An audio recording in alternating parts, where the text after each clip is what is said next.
If you're afraid of success, this message isn't for you. Every year, higher ed talks about change. But Insights EDU 2026, it's the catalyst. The Modern Learner Report drops here first, revealing how learners are thinking, searching, and deciding right now. Spoiler, most institutions aren't keeping up. 3 days on the beach in Fort Lauderdale, February 17th to the 19th, 2026. Over 65 powerhouse speakers. Real strategy, real data. Only built for leaders ready to own their transformation. Reserve your spot now at insightsedu.com.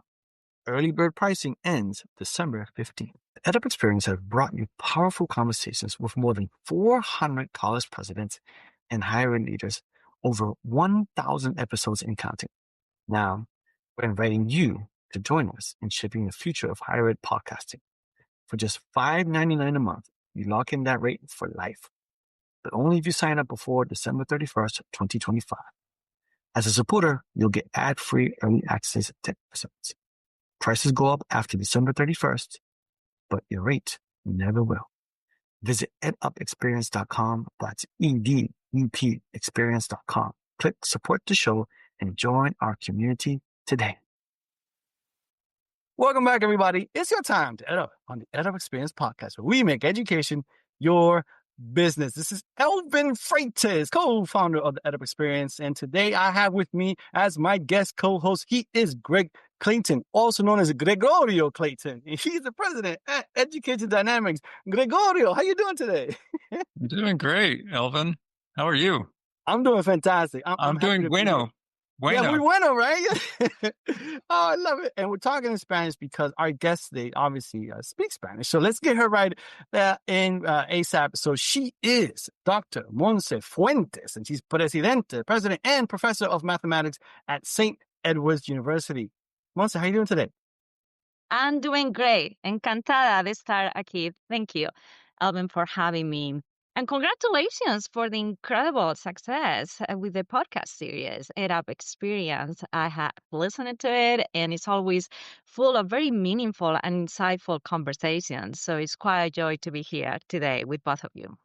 Wow. Well, thank you so much. Muchas gracias. I really appreciate it. That's very nice of you. So let's get right into it. So I always like to level set. Tell us all about what you do and how do you do it, Monse? I have the great privilege of serving as president of St. Edward's University and professor of mathematics here in Austin, Texas. I have been on the role for 5 years. And as part of my responsibilities, I get to be part of the journey for our students to have access to an education that opens opportunities and serves as a bridge for a very meaningful life. I am the first one in my family to have that great privilege of being able to attend college, and also first generation immigrants. So I really value what education does in transforming lives. So here at St. Edward's, we are a mission-driven institution. So it's always about the students. It's about that opportunity to prepare them for a better future. We integrate rigorosity in academics, but also with real-world experiences that prepares our students to be relevant when they graduate. We emphasize the human connection, great mentorship, and dedication to our students, because our students, they come from very different backgrounds. We serve students that come from underserved communities.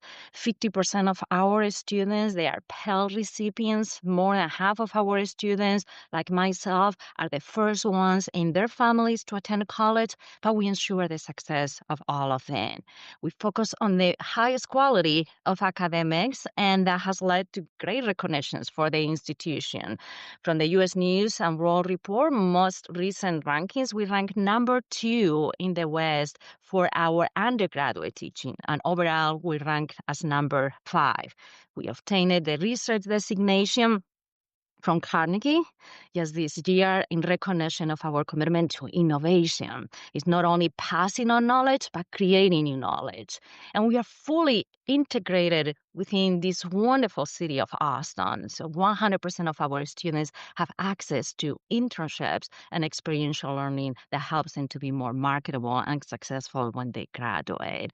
So it's wonderful to be part of this community and to help the institution to move and advance into the future. I do see St. Edward's as the university of the future because of the agility and the adaptability that we bring to our curriculum and in the way we prepare our students to be exactly what our society needs today. Wow, fantastic. So, we talked about this a little bit before we hit record, and I do want to ask you this follow-up is that your title has Professor of Mathematics. So I have to, I'm just curious. I have to know why have that title? What does that mean to you? Why keep it? Tell us that story. I'm just curious. And then I'll pass it over to Gregorio. I went into higher education with that commitment to transform lives. When myself had access to that opportunity to get an education, I saw the wonderful experiences that I have had in my life since. So my goal has always been there with the students, for the students, in the classroom, conducting research. So throughout my career, I have been always continue the commitment to educate and prepare our students. And while it's true, my background is in mathematics, I have a PhD from the University of Chicago in statistics. It's always about using numbers and data to advance knowledge. So right now, as president, I continue to be engaged with the students in the classroom, not only because they are our reason for being. And I never want to forget that as part of all the bureaucracy and all the different things that I have to work on as part of my responsibilities as president. But being there with them not only inspires me, but also helps me to continue to understand maybe the challenges and the opportunities that our faculty continue to have as we are part of a role in higher education that continues to advance and change very rapidly. But more than anything, it's truly a joy to be there with them. Gotcha. Over to you, Greg. Thank you, Elvin. That was a fantastic opening about you, Monse, and what you're doing at St. Edward's. Very inspiring. And as I listened to you, I was thinking about our own company here at Education Dynamics, and our mission is very similar. It's around maximizing human potential by transforming people, teams, and organizations in higher education.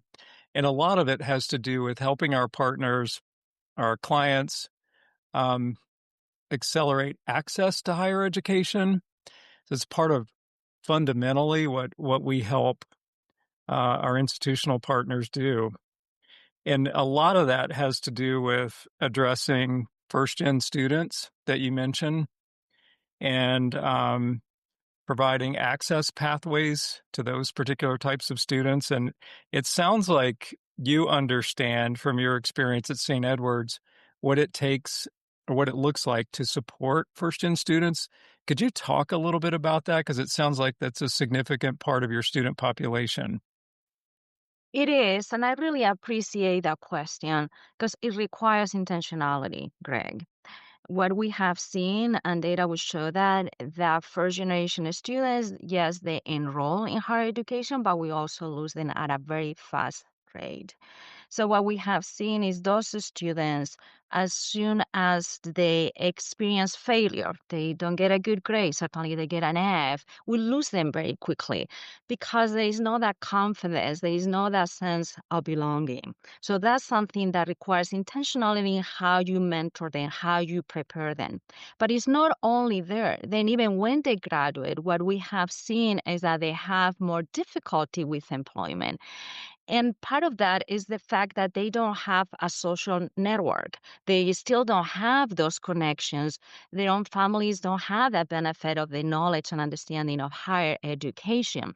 And even when they are being offered internships, for instance, they may not take them because they don't see the value, or they simply cannot afford it, or they cannot add more responsibilities to themselves than what they already have. So what we have done on both ends in the context of the retention is working with them in cohorts to really help them to understand how to navigate through higher education. So they have a support network when they are here with us, and they have even coaches. We call them success coaches, individuals that are there to tell them it's okay. Maybe in this class we haven't done as well as we were expecting, but you still have more opportunities, right? So have to be able to ensure that they reach the full potential.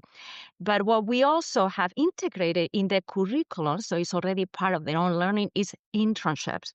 So what that means is that we prepare them for the interviews that they would have. We even offer access to clothing, to everything, to make sure that they are ready for those opportunities. And the faculty would mentor them throughout those experiential learning opportunities. That has been sort of core to our academic effort right now. We integrate those real world experiences for the students that help them to develop their social network. And we have been very successful with incredible increase in our not only retention, but graduation rates. But for us to be able to get to that point, we really need to understand that we need to do things differently. We need to offer not just the support, helping them to build that confidence, and ensuring that when they graduate, they are able to have that life that leads to economic independence. 100%. We do an annual study that we call the Modern Learner Report now, that kind of studies the preferences and behaviors of what we call modern learners, which we believe all students today, no matter what their age is, are modern learners. And they seek value through affordability, through the lens of affordability, through access, through convenience. Does it fit within their schedule if we're talking about working adults as part of the population? And then importantly, outcomes. So alignment to their career-oriented objectives. And what we found in our research is that age is really no longer a predictor of their learner modality preference, online and campus or hybrid. Nor does it really differ by age in terms of career objectives. More younger students and learners today know more about where they want to go with their career earlier than, prior generations. And we've seen that from the past couple of decades in our study. Are you seeing those kinds of fundamental value-oriented things as part of what is driving students to St. Edward's? Yes, absolutely. We have seen that the expectations are changing. Certainly, cost and affordability is a top priority for them to make decisions in the context of where they go, and the value, how that education is going to place them in a better place than they were before. And then the convenience, the flexibility of how we are able to reach them. So across the board is a priority for the students to make sure that we're able to respond to that, to the value, to the cost, to the flexibility that we need to have. But what we have also appreciated is that there is an increased demand in maybe what we tend to call in higher education non-traditional student, working adults, adult learners, individuals that maybe have some college, but they never obtained a degree or credentials. So we have seen very rapidly, even just this year, a significant increase in that population. And the expectations are a little bit different for that group because they already have some experience. So what it becomes critical is to be able to recognize that maybe the learning that they already bringing to us, and to focus on the time that it takes to the completion of the degree. And maybe the modality matters beyond online or hybrid or in person. We are still, in particular for St. Edward's, that part of our value proposition is that human connection that really makes a difference for students, no matter their age, to really feel that they have the support, the mentorship, the guidance, the opportunity to develop the networks that will help them to be successful through the contact with our faculty, staff, and administration.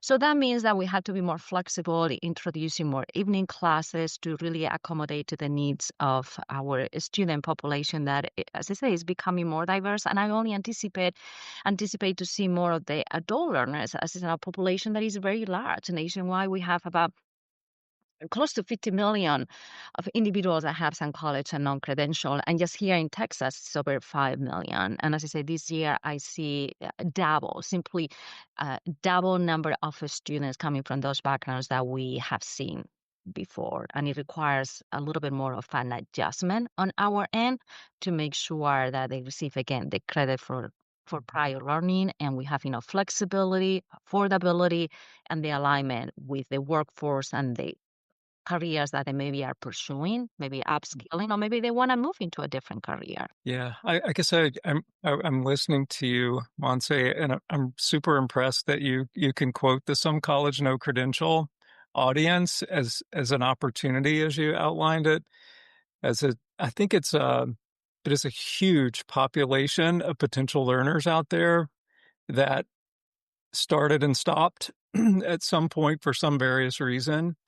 And they are all largely trying to figure out where to next. And you identified one of the personas, I think, of those that we think about, in that. And then I think, well, maybe I shouldn't be surprised that Monse knows that, because you are a data scientist, probably at heart, and a mathematician. So you keep track of that, which inspires me to ask you another question about your background and how it connects to being a president of a university. How do you leverage your skill set around data science and mathematics and so forth to help you be effective as president? Thank you for that question. I think it's so important that we make data-driven decisions with empathy and compassion. But to be able to remain relevant or to have a competitive advantage, we have to leverage the information that we have. And that's something that has guided me through my tenure as president over the last 5 years. We make data-informed decisions. So right now we are investing significantly in building that platform to support adult learners, because our population that is growing, we know what they are looking for. So we make informed decisions with regard to how we invest, and it's making a difference. We have also invested in health sciences. We just established a new school, and the demand has grown so rapidly. In 1 year, it's already our number one major in nursing. Well, that has been data informed. We know that there is a shortage of nurses, and it's only going to continue and grow as we move into the future. So those data decisions driven by information that we have has helped us to ensure that as institution we make decisions that allow us to continue advancing, right? That we are looking at the return on investment. And for an institution of our size, we are relatively small, 3,500, we continue to thrive despite all the challenges that we have in higher education, right? A decline in enrollment, questions about the value of the cost, because we are ahead of what is coming. And to me, that's based on the information that we had, that we are leveraging that to make decisions that will help us to continue advancing and thriving and in being able to even enhance the reputation that we have as an institution. Thank you, Monse. I want to follow up on what you just mentioned. You talked about being ahead of what is coming, and clearly you and the team at St. Edward's have put thought into that. And I know Elvin has a great question toward the end of our interview session about the future of higher ed. So without stealing the thunder from that, and knowing that we're in a unique, probably and not familiar moment overall in higher education, where, like you mentioned, everyone's talked about the enrollment cliff and all those things that are affecting traditional age. And you talked about some college no credential, how large that audience is, and you talked about an investment in health sciences.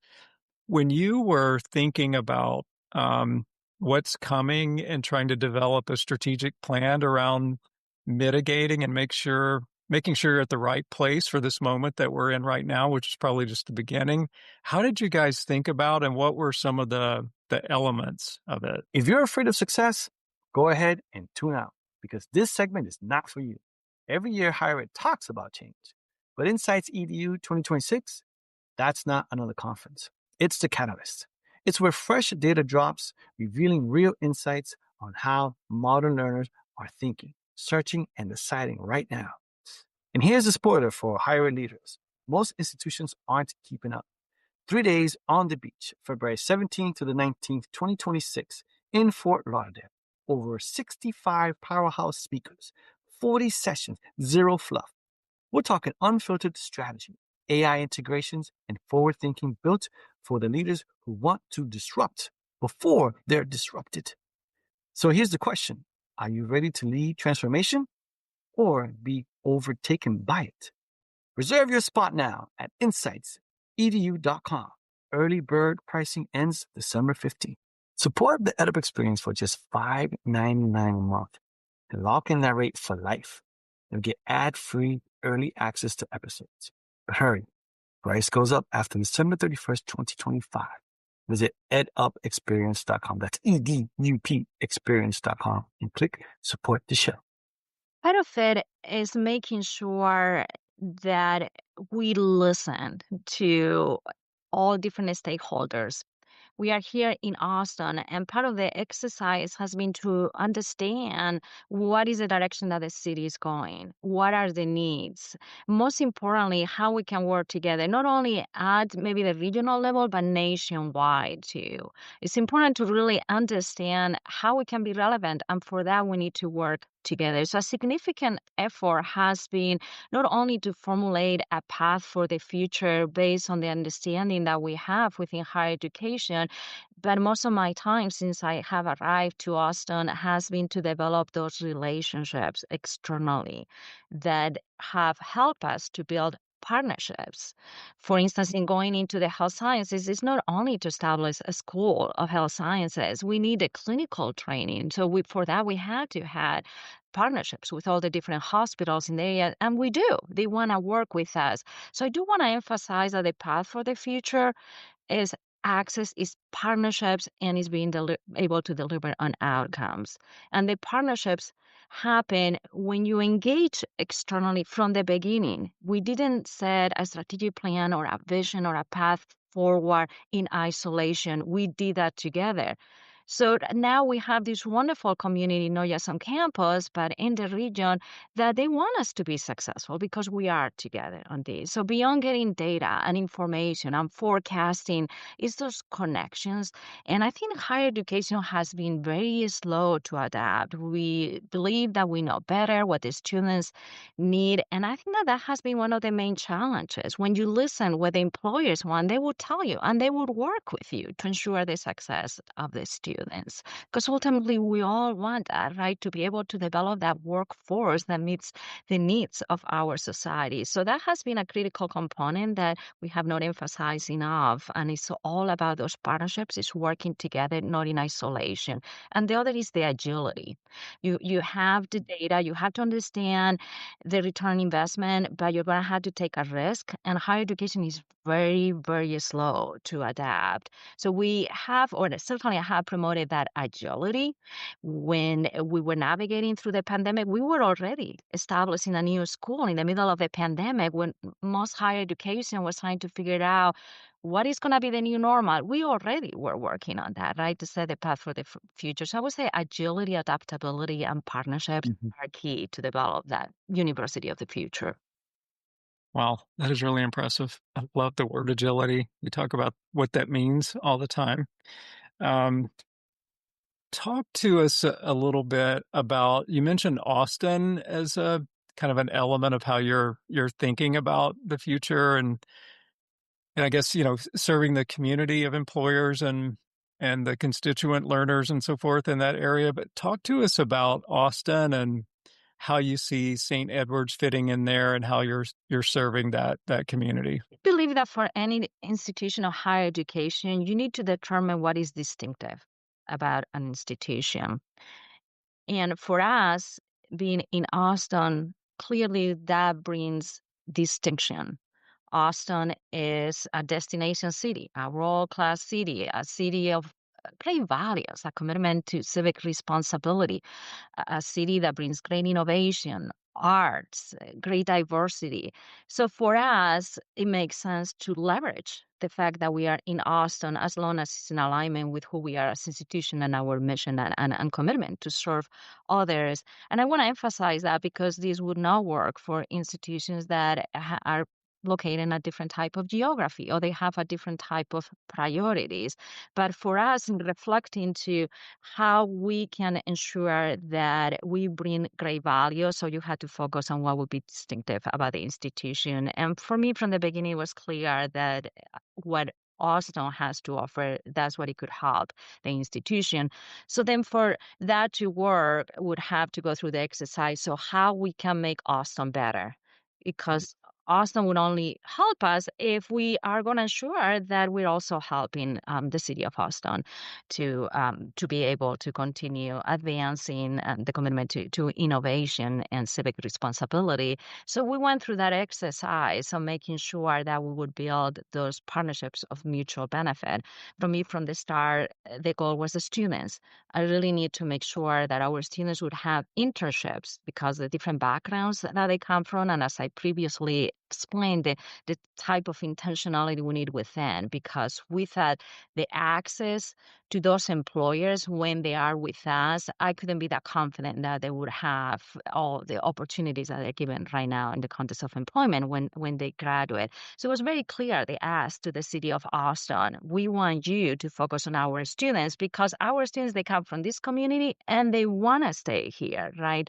So we started to build those type of partnerships with that focus, that we will give them access to the best students they could ask for, loyal, hardworking individuals. They don't take things for granted, with great mentorship that they receive from our faculty.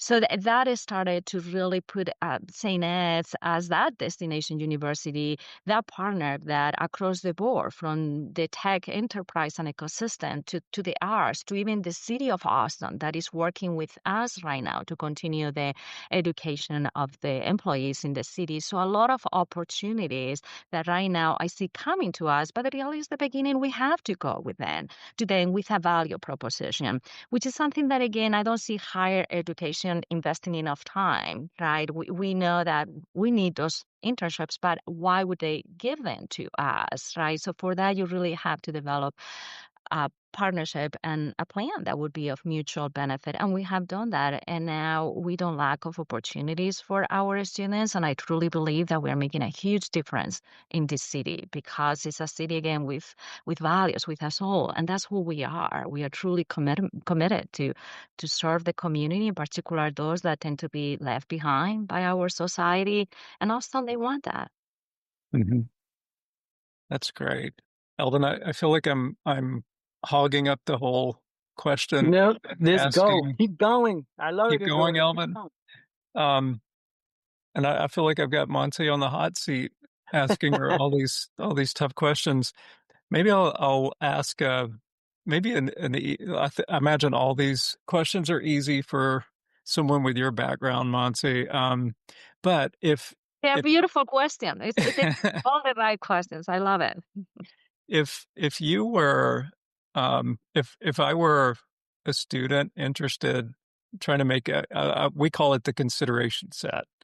So our data says that students typically will have 3 to 4 schools in their consideration set when they've really narrowed it down, where they're trying to make a decision. And if I were a student and St. Edward's was in my consideration set, what would you say to that student about the benefit of thinking about St. Edward's as that's where I want to be? That we are a place where we would be completely dedicated and devoted to you for who you are. I always tell the students that you will never be a number, a face in the crowd. It's about you and ensuring that we help you to achieve your full potential. personalized education, which essentially is about the different individuals, your different backgrounds, ideologies, identities, right? We help you to continue to advance to become the best that you can be, but also with a commitment that this education is going to place you in a better place.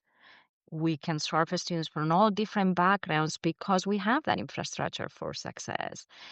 What we are challenged right now with is the emphasis on cost, and we try to promote the value. We are truly devoted to affordability. We bring a lot of funding, a lot of scholarship. About 90% of our students would receive scholarships and support. So we focus on the affordability, but we also want to emphasize the value, a value that we can measure. Mm-hmm. And we are able to deliver on that. They can see that they are going to be in a better place. And I also want to comment on the experience here. It's a beautiful campus. For us, when we are able to bring students here just to visit, then it's when they don't go.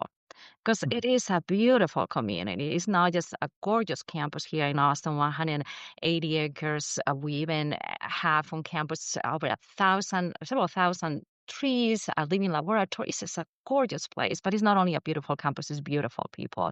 But the reality, once they come here and they're able to experience that, then is when they certainly don't want to leave this wonderful community. I bet that's fantastic. I loved what you said about what I kind of heard in there too is on top of just the benefits of where St. Edward's is located and how beautiful the environment is there and the rich, I think, student population. And I would imagine the faculty kind of fit right into your vision as well. But you said something about to me that triggers the thought of you meet students where they are and you understand them, you get them, and you're willing to do that. And we call that for institutions student-centric thinking versus institution-centric thinking. Do you have a thought on that? Is that something that you think about as a president? I do think a lot about that, and it's because my own experience. Again, and as a first generation immigrant, I did not have a sense of belonging when I was pursuing my education here in the United States. I really didn't feel that I belong either in higher education or in a country was so completely different to anything I had experienced. So when you come from different backgrounds, you always feel that you have to adapt. And it makes it difficult when it's about you adapting. I was even hesitant to share my own background or language experiences. And what I have realized over time is that when you share that, when you are your authentic you really enrich the experiences of all those around you. Right. And that's really what higher education is. I think students, they learn so much from one another. But if there is any type of hesitation to share themselves, then that limits the richness of the academic experience really that we can offer. So I do put a lot of emphasis, be yourself. We are going to help you to continue growing academically and socially and morally, but just be you. Bring your whole self to this campus because we want to learn from you. And now we celebrate all sorts of cultures, backgrounds, even nationalities, and we do it with food, with arts, with different things. And that is so well received, not only from those students that are hesitant to really share who they are, but the entire community. They want to learn more about it. So it's just not only, yes, there is some degree of adaptability to a different culture, different community, different ideologies, but also an understanding, right? I always tell the students, just go to the table with a desire to understand others before you even try to be understood. So yes, this is very important to me, but it's because I know that it can help to create a more richness within our own training, but also because I have experienced that myself. And I know it's difficult to navigate through an ongoing, continuous effort to adapt to others, to adapt to different cultural ideology, right? For sure. Yeah. I'll jump in here, Gregor, because you mentioned navigate, and I'm amazed that we've navigated this conversation and have not mentioned AI. I'm like, That was my what? next question. That was my next question. I gotcha. So go ahead. You ask the question then, Greg, because I have mine, but go ahead. You ask. Do you have an AI question, Elvin? Go ahead. Okay. Oh, thank you, Greg. I appreciate that. Yeah. So no, it's just very simple, Monse. What's going on campus? What are your thoughts on AI? What's the good, the bad, the ugly? I'm curious. Tell us, like, spit it all out. What's going on? Yes, there's certainly a lot going on with AI. There is no question about that. Is integrated in the training for the students because for the students to be prepared to be successful, they have to have their knowledge and understanding. But what I do want to emphasize that beyond the training, the technology or data science or the deep understanding of the different LLM frameworks, large language modeling, what we are working with the students is on the ethical judgment, the empathy, the context, really what is differentiating AI from the human intellect, right? How to ensure that there is an understanding how they can themselves be relevant as part of this new AI era. So, that really also sets us aside as institutions because it's not only about the AI advancement and training that we do have the responsibility, the academic integrity, of course, like any other institution. But what is different for us is that our students, they also have that ethical judgment or empathy that AI is not bringing. Gotcha. And I noticed the theme you keep saying empathy. I love that. So, let me close up. Unless Greg, you have another final question before I ask my final. One final to follow up on the AI because the great question, Elvin. I was curious, Monty, about what you think about maybe not necessarily the university, but Monty as a data scientist. How you're thinking about jobs of the future and how AI will have an impact on them. I know data science is one area that arguably could be impacted by that. And then we've seen some statistics about the difficulty for college graduates to land their first job now, and there's some opinion out there that opportunity has somewhat been disrupted by AI and everything. What are your thoughts on the future of jobs and what they look like in this AI age? But I think it's important to acknowledge that right now the college graduates they are having more difficulty with employment, and it's a combination of different things. There were so many jobs that were opened after the pandemic, so now we are recalibrating again. And it's also true that it's always the entry level jobs that are impacted the greatest. But it's also the case that those graduates who graduated a year ago, or even last year, they did not have that training in AI because we are integrating that right now, and a lot of those jobs they are being replaced. So there are a lot of different factors impacting what is happening with those students that just graduating. It's going to impact us as we move forward, absolutely. And I believe that any job can be replaced or will be replaced potentially in the future with AI. As a scientist, I leverage that and I welcome that as long as you know how you are using it. And my concern is that there is not enough emphasis right now into what AI is doing right, what it's not, which is what we're doing with our students. We offer examples on when AI is getting it wrong, why when it's getting it right, because the lack of context. And I think that it should be that the students have an understanding that yes, and they do, and they are concerned of our jobs going to be replaced with AI. Absolutely, yes, and more as we move forward. So the question is that how can you be relevant? Well, you have to be adaptable, right? To continue to learn. And you have to bring the human side, that ethical component that is not there.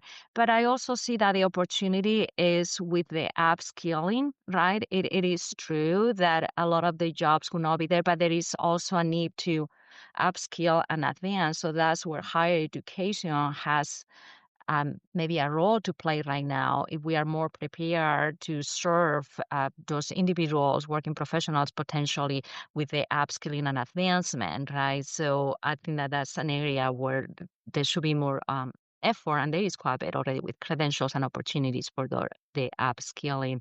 But yes, AI is not going away, and certainly it's going to be replacing, as I said, across the board, all different jobs, but it also is an opportunity to be more efficient and to leverage, really, to make things better, but not only in the context maybe of economic impact. I think as society, and I think that that's what is missing right now. And going back to the empathy that is not there and will never be with AI. And we certainly are making sure that with our students that does not get lost. Mm-hmm. Yeah, no, I love that. And so, the last question, easiest question. Monse, what do you see is, and you mentioned a little earlier, right, about the future, but what do you see is the future of higher education? The future would be in ensuring that we are serving our society, that we were very close with the needs, the demands, the opportunities that we have, that we better serve. And the needs again of our communities and societies, which means that we are going to have to adapt and move forward fast too to really meet those demands. And again, that's something for the most part we don't do very well.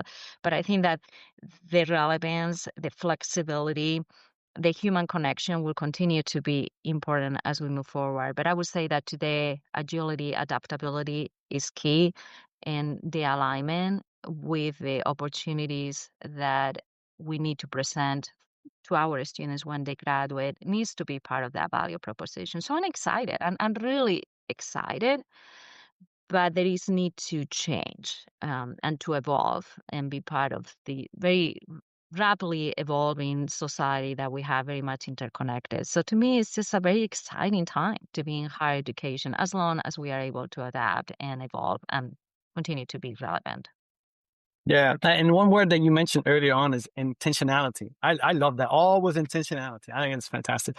Well, this has been a fantastic conversation. Thank you so very much. First, let me outro my awesome guest co-host. He is Greg Clayton, President at Education Dynamics, also known as Gregorio. Thank you, Greg, so much for being with us today. Thank you, Alvin.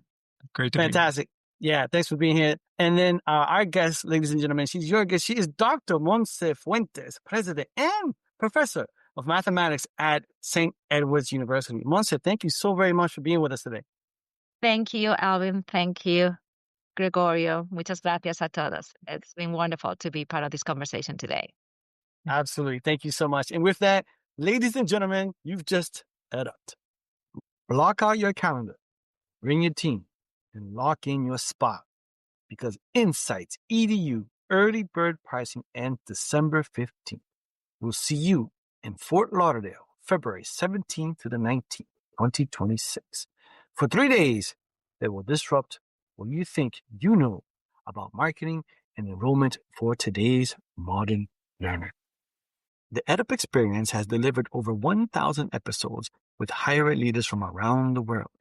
Now you can support the show for just $5.99 a month and lock in that rate for life when you join before December 31st, 2025. You'll enjoy ad-free early access to episodes.